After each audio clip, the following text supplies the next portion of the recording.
kita buka sesi tanya jawab. Untuk itu, silakan Amanda dan teman-teman mempresentasikan mengenai materi dari MICE ini. Baik, terima kasih, Bu. Boleh, Cecilia.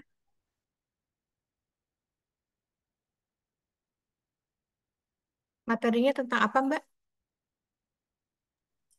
Masih dasar-dasar dari MICE, Bu. Oh, dasar-dasarnya. Oke, silakan.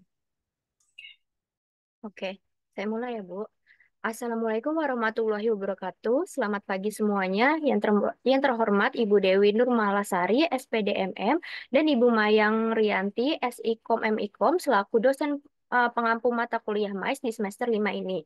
Perkenalkan, kami dari kelompok 1 akan membahas materi mengenai definisi dan konsep MAIS, sejarah dan evolusi industri MAIS, serta jenis-jenis acara MAIS. Sebelum itu, saya boleh di next dulu. Oke. Eh, Sebelum itu, saya izin memperkenalkan anggota kelompok 1 terlebih dahulu. Dari saya sendiri, Cecilia Azara, dan dua rekan saya, Amanda Nurhaliza dan juga Maisa Mutiara Atito. Boleh di next? Oke, untuk pokok pembahasan yang akan dibahas pada hari ini yaitu ada definisi dan konsep MAIS, sejarah dan evolusi industri MAIS, serta jenis-jenis acara MAIS. Nah, untuk pokok pembahasan pertama akan dijelaskan oleh rekan saya.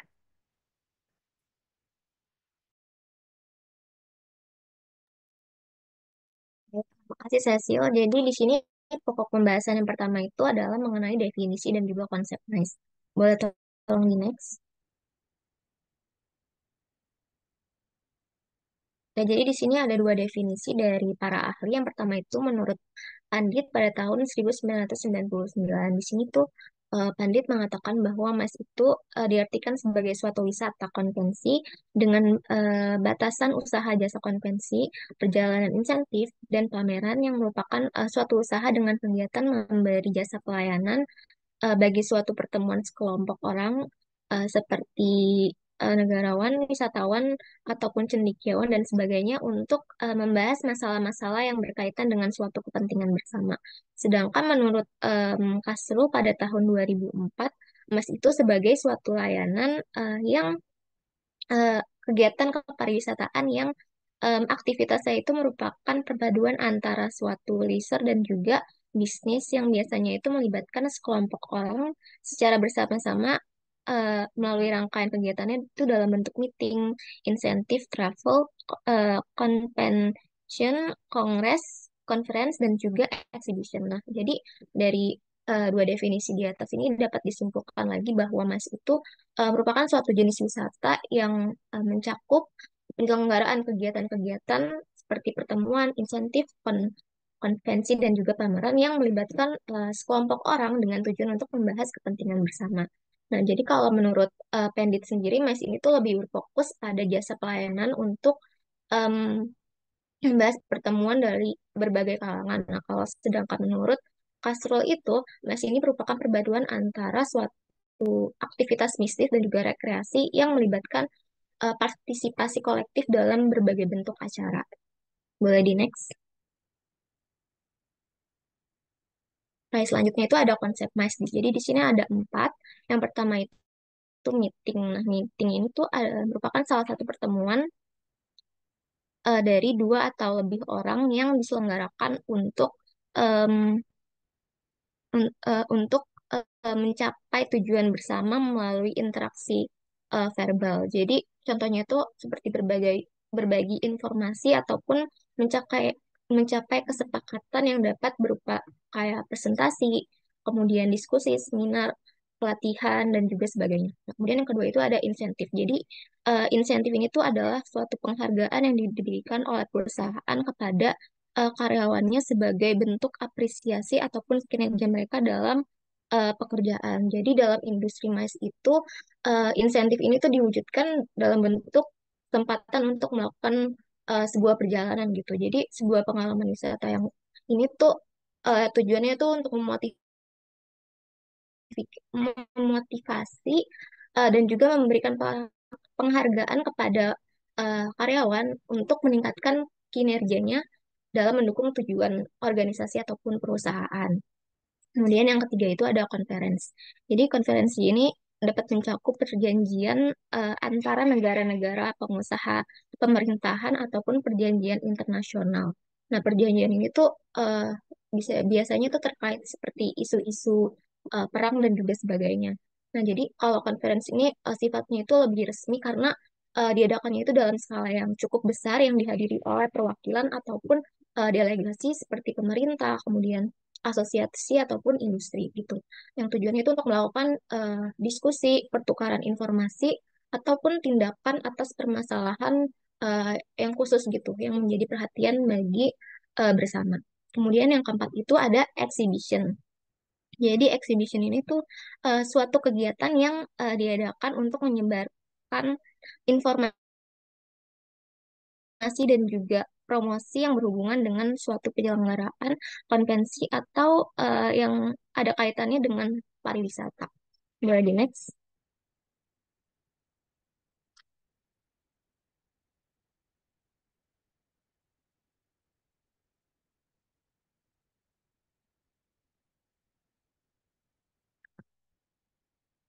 Boleh tolong di next.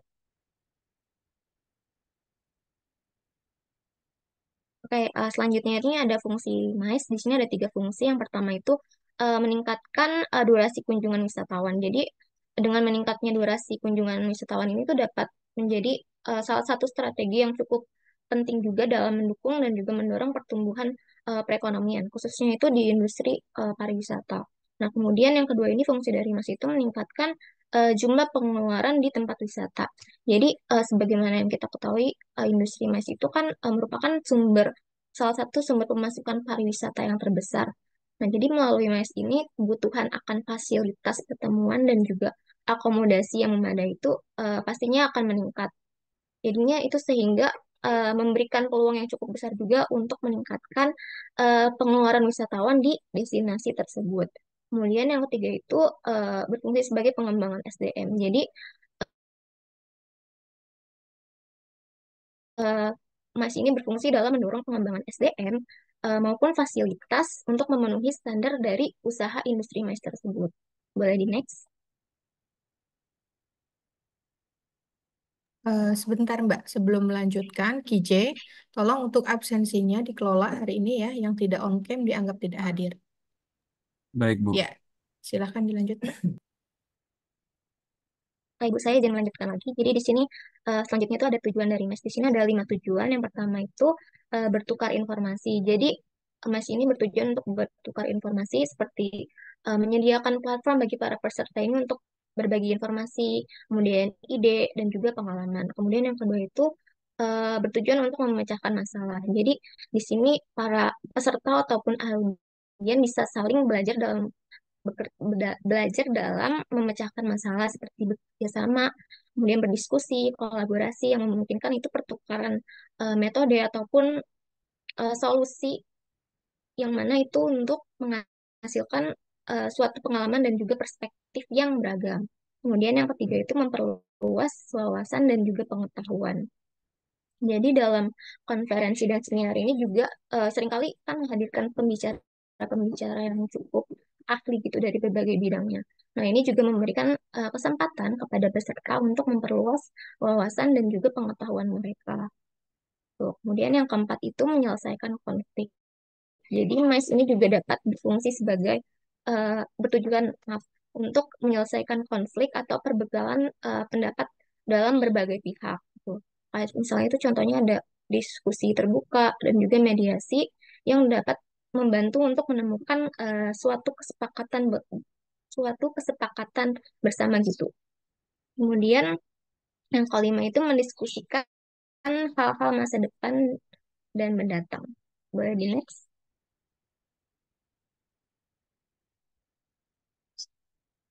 Kemudian di sini selanjutnya ada manfaat dari MICE. Yang pertama itu expenditure yang lebih besar. Jadi peserta MICE ini kan umumnya itu cukup mengeluarkan lebih banyak uang dibanding dengan wisatawan yang biasa.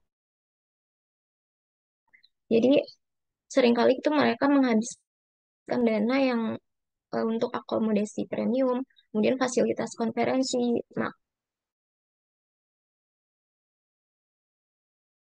transport dan juga kegiatan rekreasi yang lebih tidak terpengaruh oleh kondisi ekonomi dunia. Jadi hal itu disebabkan karena perjalanan mas ini tuh seringkali dibiayai oleh perusahaan gitu. Jadi sehingga itu acaranya akan tetap berlangsung walaupun ada ketidak ketidakstabilan dalam ekonomi gitu. Kemudian yang ketiga itu dibiayai oleh perusahaan. Jadi sebagian besar biaya perjalanan dan juga akomodasi ini tuh dibiayai oleh suatu perusahaan atau organisasi gitu. Jadi sepenuhnya ditanggung oleh perusahaan. Kemudian yang keempat itu ada meningkatnya aktivitas ekonomi. Jadi secara keseluruhan sektor mas ini tuh tidak hanya meningkatkan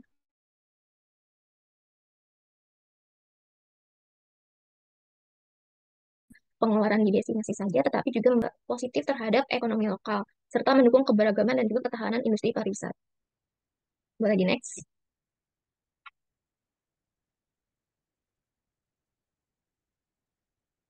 Oke, untuk materi selanjutnya akan dijelaskan oleh rekan saya. Oke, untuk materi selanjutnya ada sejarah dan evolusi industri mais. Boleh tolong di next. Nah, berikut ini ada 5 timeline penting yang berpengaruh dalam industri mais. Yang pertama itu ada pada tahun 1955. Nah, industri mais di Indonesia ini dimulai dengan keberhasilan Indonesia menjadi tuan rumah dalam Konferensi Asia Afrika pada tahun 1955 di Bandung. Nah, eh, dan hal inilah juga yang menjadi sejarah perkembangan awal mais di Indonesia. Selain itu, keberhasilan dari konferensi Asia Afrika ini membuat masyarakat sadar akan pentingnya memiliki sumber daya manusia yang handal dalam mengatur konvensi atau acara baik di tingkat nasional maupun di tingkat internasional. Karena bisnis di bidang jasa ini sendiri juga merupakan suatu bisnis yang kegiatan utamanya itu memberikan jasa pertemuan sekelompok orang yang biasanya memiliki tujuan dalam membahas masalah yang menjadi kepentingan bersama. Terus yang kedua ada pada tahun 1991. Nah, pada tahun 1991 ini, pemerintah baru menerapkan prosedur atau kebijakan yang berkaitan dengan ketentuan usaha mais melalui Kepmen uh, Parpostel dan juga keputusan Dirjen Pariwisata. Nah, industri mais di Indonesia ini sejak saat itu semakin berkembang pesat dengan hadirnya perusahaan-perusahaan yang bergerak sebagai professional exhibition organizer, terus juga professional convention organizer, dan juga perusahaan IO lainnya. Hal ini juga didukung dengan adanya kota-kota besar di Indonesia yang mempunyai fasilitas yang dibutuhkan untuk mendukung jasa mais seperti hotel, terus juga pusat perbelanjaan, destinasi wisata, dan juga yang lainnya. Nah, dengan adanya fasilitas-fasilitas yang mendukung ini akan memberikan prospek yang bagus untuk wisata mais di Indonesia. Namun, sayangnya respon Indonesia dalam menyadari potensi mais ini agak sedikit terlambat dibandingkan negara lainnya. Selanjutnya ada di revolusi industri 4.0. Nah, sebelumnya saya mau nanya, mengapa mais berkembang pesat di era revolusi ini? Ada yang bisa bantu menyampaikan pendapatnya? Kenapa mais berkembang pesat di industri ini? Di revolusi ini?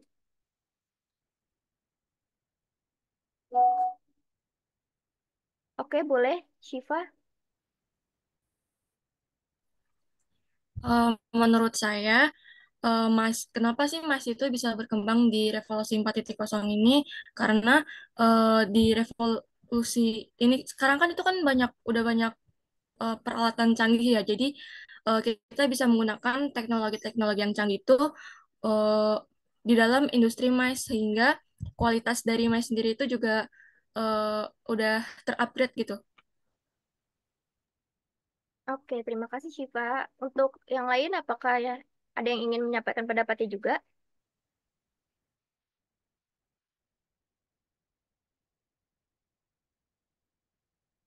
Oke, kalau nggak ada, saya lanjutkan ya. Nah, yang di disebutkan oleh Shiva tadi benar banget. Industri mais ini semakin berkembang pesat di era industri 4.0 karena kemajuan teknologi. Karena kan teknologi ini eh, menyebabkan semakin berkembangnya ilmu ya dan juga persaingan bisnis. Sehingga munculnya banyaknya pertemuan yang diselenggarakan baik di tingkat nasional maupun internasional dan pastinya berpengaruh terhadap industri mais. Nah, pemanfaatan teknologi pada tahap perencanaan dan promosi di acara MAS ini dapat membuka peluang baru bagi penyelenggara acara dan peserta. Bisa dapat melalui platform digital, penyelenggara acara tuh dapat mengelola aspek-aspek seperti pendaftaran peserta, terus juga bisa memanajemen hotel dan juga mengatur jadwal menjadi lebih efisien. Selain itu, teknologi telah membawa profesionalisme lebih lanjut ke dalam industri mais. Nah, para penyelenggaraan acara ini dapat mengakses sumber daya digital untuk memperoleh informasi dan panduan yang mendalam. Mereka juga dapat memanfaatkan platform teknologi untuk mengatur data, berkolaborasi dengan rekan kerja, dan memastikan bahwa setiap detail acara eh, dapat dipertimbangkan dengan matang sehingga acaranya akan lebih bagus gitu loh. Untuk selanjutnya yaitu pada tahun 2020. Nah, pada tahun 2020 kan kita tahu ya ada eh, pandemi COVID-19. Nah, negara di seluruh dunia ini secara serempak menutup akses untuk mengadopsi kebijakan lockdown dengan tujuan agar penyebaran COVID-19 ini dapat terputus. Nah, dengan adanya COVID-19 ini juga memberikan dampak dan ancaman ke berbagai sektor, khususnya industri pariwisata yang juga terkena dampak pandemi tersebut. Pada eh, kuartal pertama di tahun 2020, jumlah wisatawan di mancanegara yang datang ke Indonesia itu mengalami penurunan sebesar 34,9% dibandingkan dengan tahun yang lalu. Jadi industri mes ini juga mengalami kemunduran karena sulitnya menyelenggarakan acara selama 2020 hingga 2021. Nah, berdasarkan data dari Kementerian Perdagangan, Indonesia ini telah nah, menyelenggarakan 28 pameran pada tahun 2020 dan pada tahun 2021 sebanyak 42 pameran. Namun eh, tetap menerapkan kebijakan-kebijakan baru yang tentunya harus menyimbangkan dengan adanya COVID-19 ini. Dan yang terakhir itu pada tahun 2022, jadi setelah adanya pandemi COVID ini di tahun 2022 menjadi momen lahirnya kembali pertumbuhan industri mais ini. Karena eh, sudah mulai banyaknya muncul event-event internasional seperti G20 dan juga MotoGP di Mandalika. Nah, Oke, ini, Mbak, mm-mm, perhatikan waktunya ya. 10 siap. menit lagi ya untuk presentasinya. Sebelum Oke, dibuka tanya jawab ya. oke. Industri mes ini perlahan mulai kembali bangkit sejalan dengan COVID-19 yang membaik dan kebangkitan ini eh, banyak terselenggaranya acara dengan skala besar namun tetap diiringi dengan penyesuaian keadaan. Boleh tolong di next. Untuk materi selanjutnya akan dijelaskan oleh rekan saya.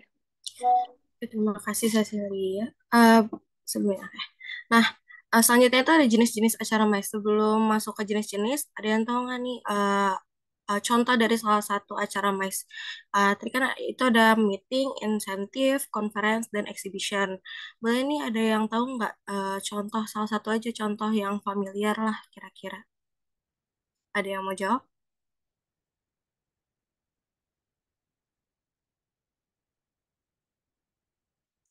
Baik, kalau nggak ada boleh langsung next saja. Oke, yang pertama itu ada meetings atau pertemuan. Nah, meetings adalah istilah dalam bahasa Inggris yaitu rapat. Nah, meeting ini juga merupakan suatu kegiatan yang termasuk dalam acara di dalam MICE. Nah, salah satu contoh event meeting yang pernah diselenggarakan di Indonesia yaitu annual meeting IMF World Bank 2018 di Indonesia. Nah, IMF ini menghadirkan 15.000 peserta dari 189 negara anggota termasuk gubernur Bank Sentral dan Kementerian Keuangan. Nah, contoh lainnya itu seperti rapat dewan direksi, pertemuan pemegang saham, rapat perencanaan strategis, rapat mingguan, dan rapat akhir tahun. Boleh di next. Selanjutnya itu ada insentif. Nah, cara insentif ini yaitu perjalanan yang diberikan oleh perusahaan kepada karyawan atau mitra bisnisnya sebagai penghargaan atau kinerja mereka atas kinerja mereka. Nah, bentuknya itu bisa berupa uang, paket perjalanan, barang dan lain-lainnya. Nah, contohnya itu ada dari perusahaan pertambangan Indonesia yaitu PT Angin Port Resort yang mengadakan acara tim di Taman Budaya Sentul. Nah, contoh lainnya itu seperti perjalanan wisata untuk tim penjualan terbaik, retreat perusahaan di resort mewah, dan program pengembangan tim di luar negeri. Boleh di next. Nah, yang ketiga itu ada conference atau konferensi. Nah, konferensi ini yaitu pertemuan besar yang biasanya berlangsung selama beberapa hari yang melibatkan diskusi, presentasi, networking dalam suatu industri atau bidang tertentu. Nah, misalnya itu pada Badan Ekonomi Kreatif atau Bekraf yang bekerja sama dengan Kementerian Luar Negeri menjadi tuan rumah World Conference and Creative Economy atau WCCE di Bali pada tanggal 6 hingga 8 November 2018. Nah, konferensi internasional ini membahas permasalahan dan tantangan di bidang ekonomi kreatif. Nah, contoh lainnya itu seperti konferensi akademik internasional, konferensi industri teknologi, dan summit kepemimpinan global. Jadi next. Nah, selanjutnya itu ada exhibition atau pameran. Exhibition pameran ini termasuk ke dalam eh pameran ini termasuk acara di mana produk, layanan atau karya dipresentasikan kepada audiens yang ditargetkan. Nah, Indonesia ini merupakan salah satu negara yang sering mengadakan pameran internasional. Misalnya itu seperti International Wedding Festival yang diselenggarakan pada 5 hingga 7 April 2019 di Jakarta Convention Center. Nah, yang menghadirkan 300 vendor pernikahan dari Jakarta hingga Bali yang berpartisipasi dalam perusahaan untuk membuat pameran ini lebih seru dan lebih terlihat mewah lah. Nah, ada juga perusahaan yang datang yaitu perusahaan perhiasan Friend Co. Jewelry yang berpartisipasi dalam pameran tersebut. Nah, contoh lainnya itu seperti pameran dagang internasional, ekspo teknologi, pameran seni dan budaya, pameran transportasi antik, dan beberapa bulan yang lalu juga sempat ada di G Expo itu pameran uh, make up kayak gitu. Boleh di next. Nah, selain 4 kategori tadi, ada beberapa sumber juga yang menyatakan bahwa terdapat jenis acara mais tambahan. Nah, contohnya itu seperti event atau acara khusus. Nah, acara khusus ini tidak termasuk kategori yang tadi, tetapi masih terkait dengan tujuan bisnis dan profesional. Nah, contoh eventnya itu ada peluncuran produk baru, acara penghargaan, gala premier film, atau festival film bisnis. Nah, yang kedua itu ada corporate hospitality atau keramahan korporat. Nah, corporate hospitality ini bertujuan untuk membangun hubungan dengan klien atau mitra bisnis penting. Nah, contohnya itu seperti acara olahraga bersama rekan bisnis, dinner eksklusif dengan CEO, dan tur budaya private untuk klien utama. Boleh di next.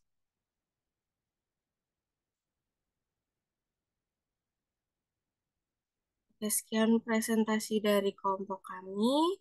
Bila ada yang bertanya, boleh raise hand. Oke, silakan dibuka sesinya cukup satu saja. 2 penanya mungkin.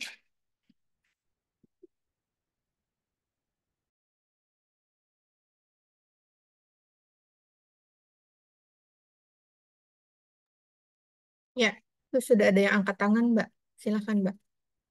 dikoordinir. Boleh untuk Sabrina sebutin nama, kelompok, sama pertanyaannya ya. Oke, terima kasih atas kesempatannya, Manda. Perkenalkan, saya Sabrina Aisyah dari kelompok 10. Di sini saya mau bertanya, tadi kan kalian sudah menjelaskan secara singkat tentang insentif yang tujuannya tadi untuk memotivasi karyawan ya. Pertanyaan saya, menurut kalian apa sih keuntungan yang didapat perusahaan apabila mengadakan insentif buat karyawannya gitu? Apa enggak nanti malah perusahaan rugi karena perlu mengeluarkan uang yang banyak gitu? Itu aja Manda, makasih. Oke, terima kasih Sabrina. Boleh lanjut, Nabila. Oke, perkenalkan nama saya Nabila Nafisi dari kelompok M. Saya izin bertanya, kan tadi udah dijelaskan nih, kalau industri emas itu sempat mengalami kemunduran di era COVID-19. Nah, itu gimana sih caranya industri emas ini itu bisa kembali lagi ke titik awal dan menarik audiens lagi. Nah, apalagi kan sekarang serba digital ya. Sebenarnya apakah cukup efektif jika diselenggarakan secara virtual gitu? Oke, bisa dipahami ya dua pertanyaannya. Silakan tim kelompok 1 menjawab. Maaf, Nabila tadi suaranya terlalu kecil, nggak terlalu kedengeran.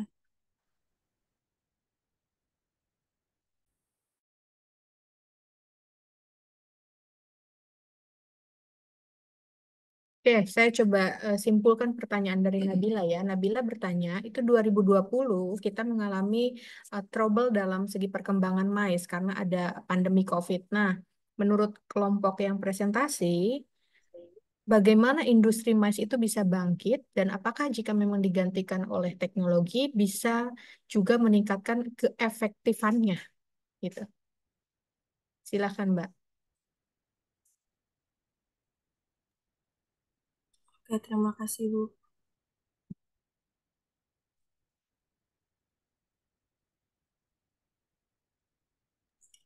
Mungkin mau menjawab pertanyaan dari Sabrina dulu ya, karena tadi pertanyaannya itu hmm, apa namanya tentang insentif ya. Sebenarnya kan apa keuntungan dari perusahaan tersebut mengadakan insentif untuk karyawannya ya. Jadi keuntungan perusahaan itu tuh ngadain insentif itu untuk sebenarnya untuk memotivasi karyawannya agar misalkan kayak gini, ada suatu tim yang diberangkatkan oleh perusahaan tersebut karena mendapatkan eh, atau melebihi dari target yang ditentukan oleh perusahaan tersebut. Nah, untuk karyawan lain itu dapat memotivasi agar kinerja mereka tuh ditambahkan lagi agar bisa diberikan apa namanya insentif untuk jalan-jalan atau sekadar bentuk uang ataupun jalan-jalan dari target yang udah ditentuin kayak gitu sih. Terus dibilang rugi atau enggak sebenarnya eh, enggak juga ya karena kan kalau misalkan dari sisi perusahaannya itu kan yang diberangkatkan pun yang udah mencapai target atau mungkin lebih dari target yang ditentukan. Jadi sebenarnya nggak rugi sih kayak gitu. Apakah sudah terjawab, Sabrina? Udah terjawab, makasih Manda. Oke, sama-sama.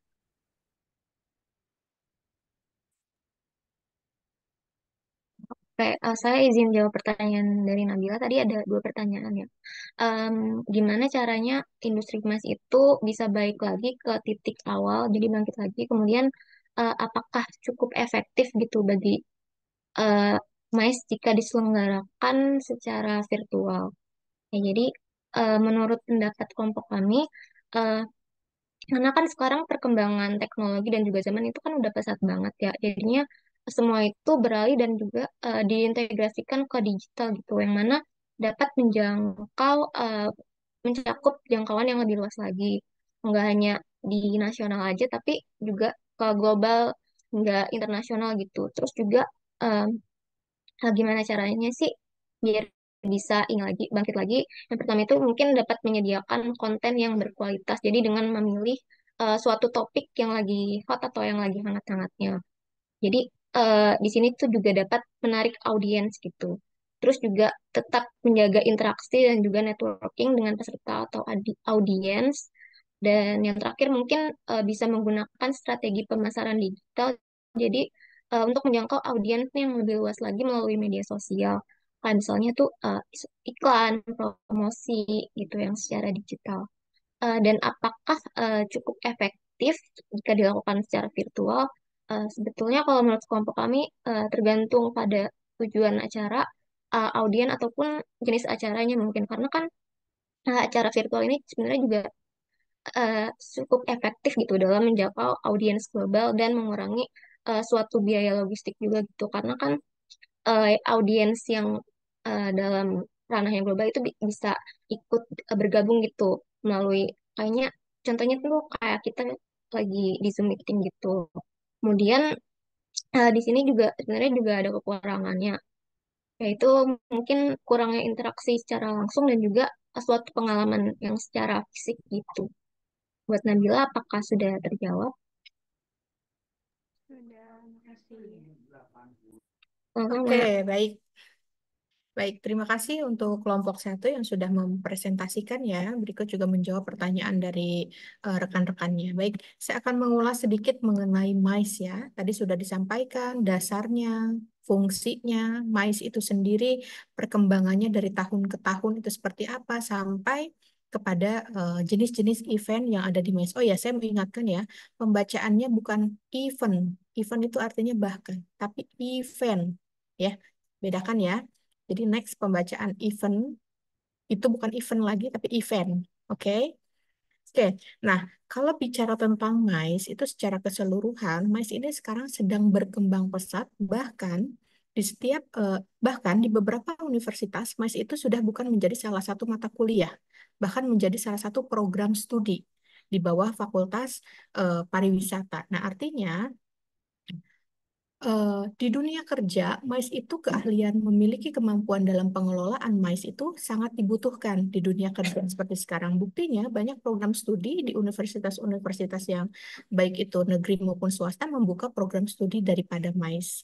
Nah, jadi apa sih MICE itu, Bu? Terus fungsinya itu sebenarnya untuk apa? Jadi kalau keseluruhan tadi sudah dibahas oleh Mahesa bahwa fungsi MICE ini orientasinya ujung-ujungnya adalah balik lagi ke pariwisata. Kenapa bisa berkorelasi seperti itu?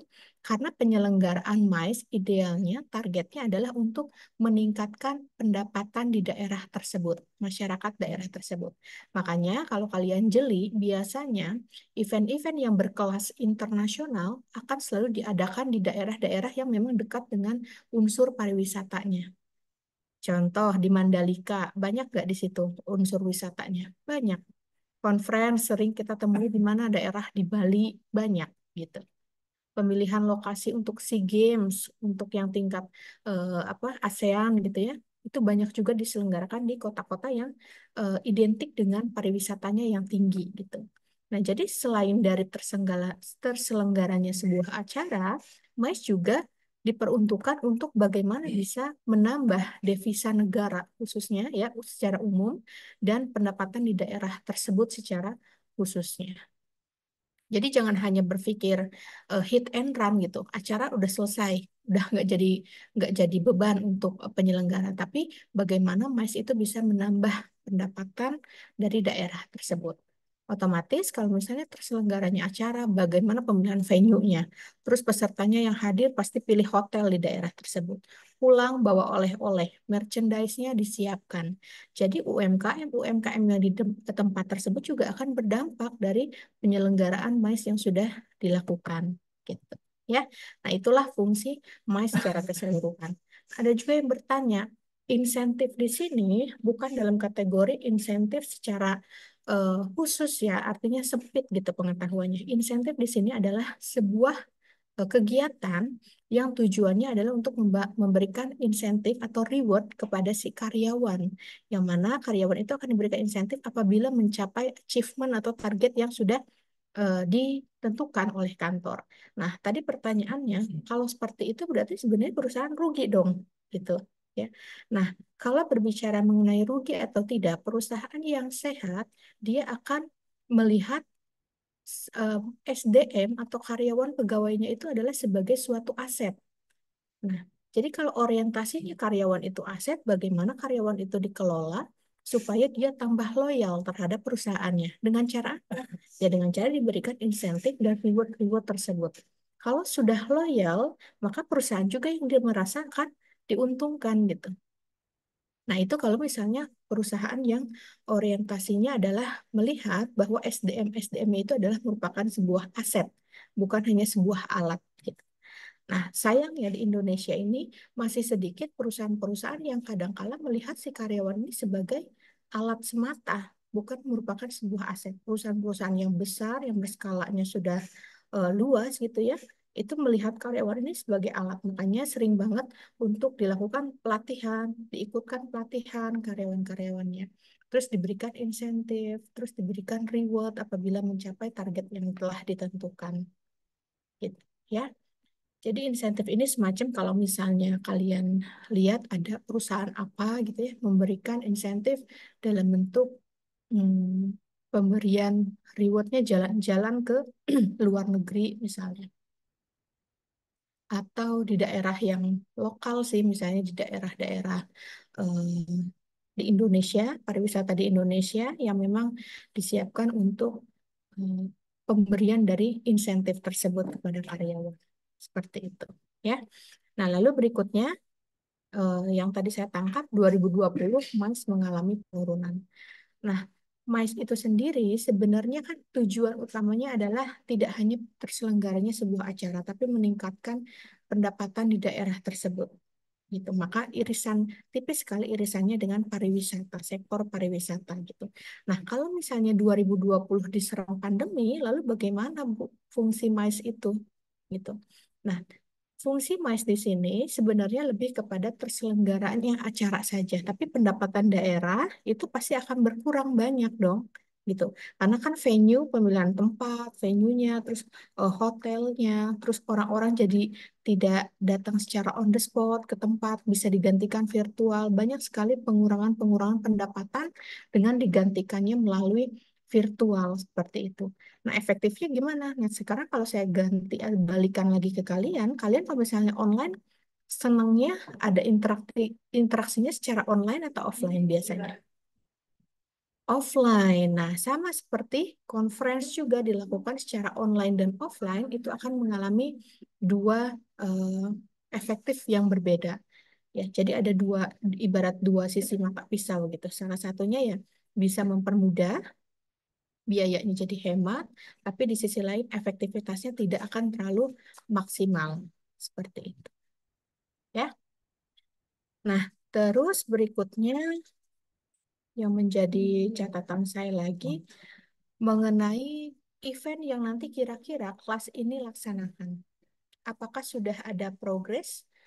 Kira-kira sudah ditentukan? Kemarin ada temannya yang 2 orang sudah menemui saya. Apakah sudah menemui Bu Dewi juga? Bagaimana progresnya? Silakan dilaporkan dulu.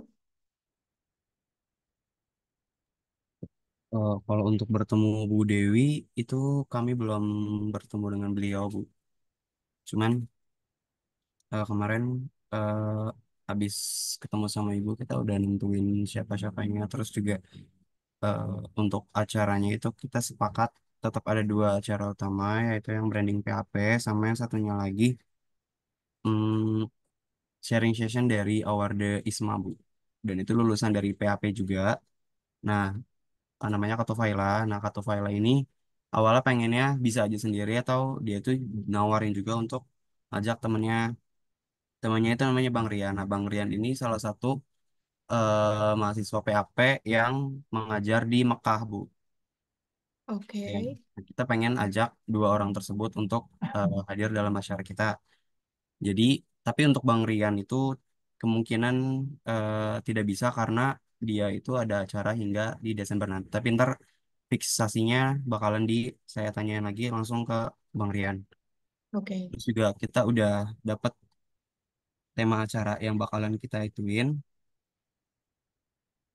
Nama tema acaranya sebentar.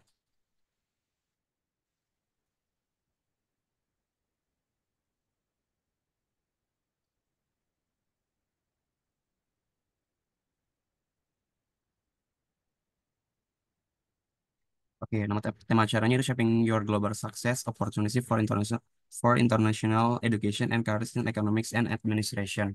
Terus juga nama kegiatannya ini eh, bakalan dinamain PAP Intention Seminar 2024.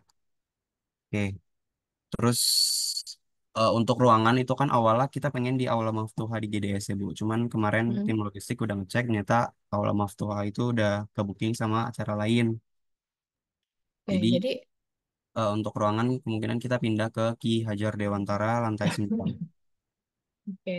Tapi pastikan kita kan harus ngebuk jauh-jauh hari ya mengenai tempatnya, Iya, fiksasinya juga, terus moderatornya, sorry, narasumbernya memang harus jauh-jauh hari juga gitu.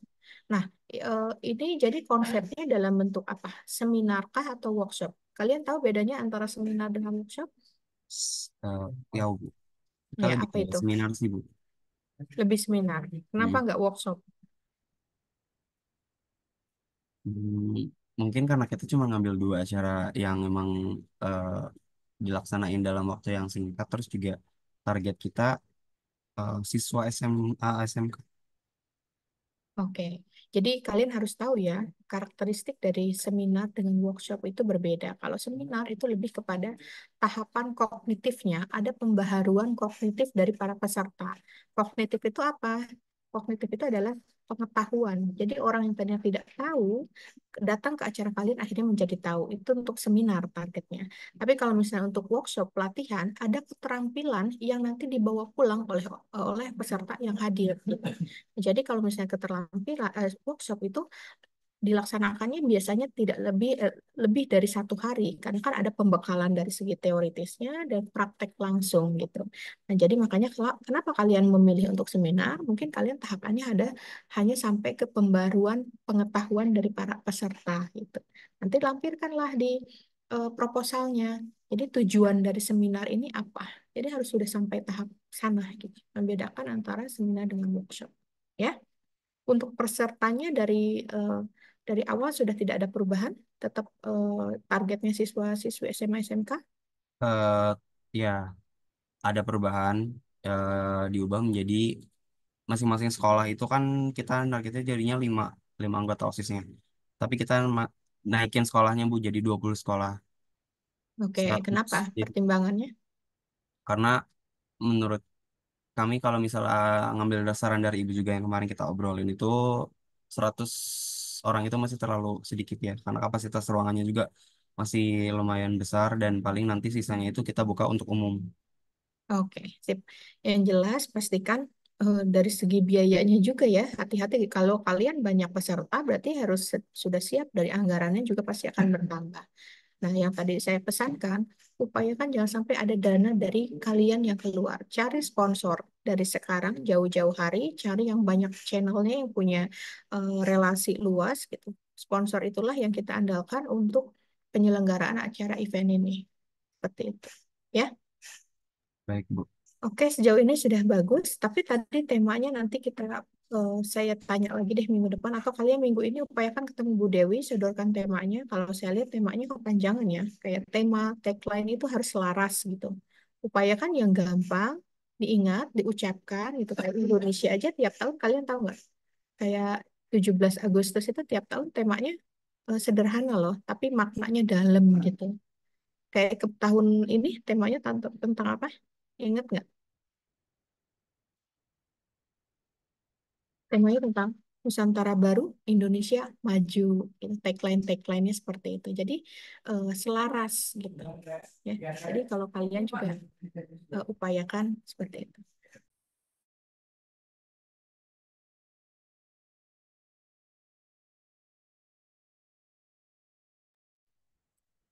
Oke, sejauh ini sudah oke. Terus untuk kelompok 2 minggu depannya lagi presentasi tentang apa?